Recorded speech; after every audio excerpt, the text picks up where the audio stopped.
Richard Milhous Nixon continues to influence U.S. foreign policy to remarkable degrees that are rarely discussed. Richard Nixon was elected president in 1968. He was re-elected in 1972. Nixon resigned in 1974 after it became known that he engineered the unlawful entry into the Democratic Party headquarters at the Watergate Hotel in Washington, D.C. The criminal enterprise is commonly known as Watergate. President Nixon's direct and ongoing impact on the United States and the global economy at large goes largely ignored by citizens in the United States of America. We should at least be talking about the Nixon Doctrine and the Twin Pillars policy.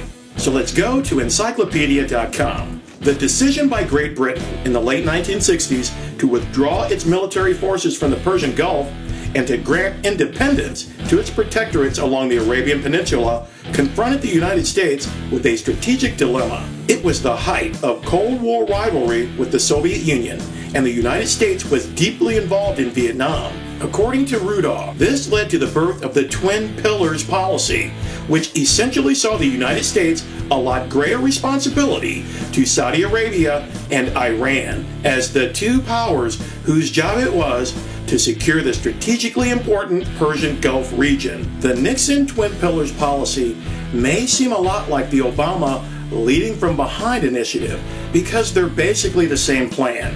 Fund, employ, arm, and train regional armies and militias instead of deploying U.S. troops in wars on foreign nations. American history calls it the Nixon Doctrine. History.com says the Nixon Doctrine marked the formal announcement of the president's Vietnamization plan, whereby American troops would be slowly withdrawn from the conflict in Southeast Asia and be replaced by South Vietnamese troops. Nixon assumed the presidency in 1969. Over the course of his first term in office, Nixon held true to this doctrine by withdrawing a substantial portion of America's fighting forces from Vietnam. Meanwhile, the Nixon Doctrine unfurls in the Middle East as the Twin Pillars policy. Instead of direct intervention, the United States decided to build up Iran and Saudi Arabia as local powers that could protect the region from the spread of Soviet influence.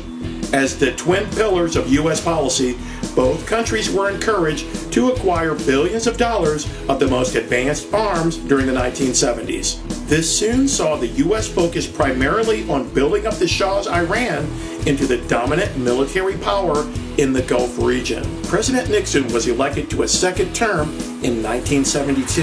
In 1973, the United States and North Vietnam signed a peace treaty, formally bringing the Vietnam War to a conclusion. President Nixon resigned from office in 1974.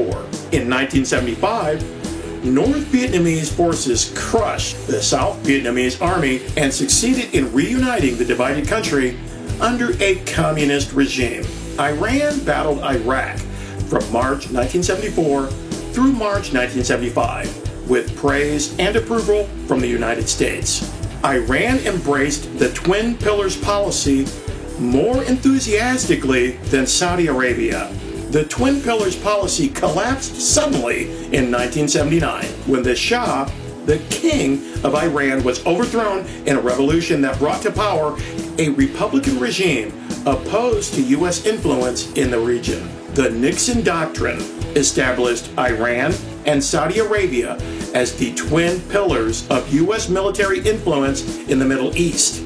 By the time former Saudi Arabian citizen Osama bin Laden and 15 Saudi Arabians took down the Twin Towers in New York City on September 11, 2001, Iran had abandoned the Twin Pillars policy for 20 years and counting. To this day, Saudi Arabia remains the lone surviving twin pillar of U.S. influence in the Middle East. That may have something to do with 9/11 resulting in wars against Iraq and Afghanistan and not against Saudi Arabia. Maybe, maybe not. Either way, the United States of America and the entire world are still feeling the slap and tickle from Tricky Dick Nixon.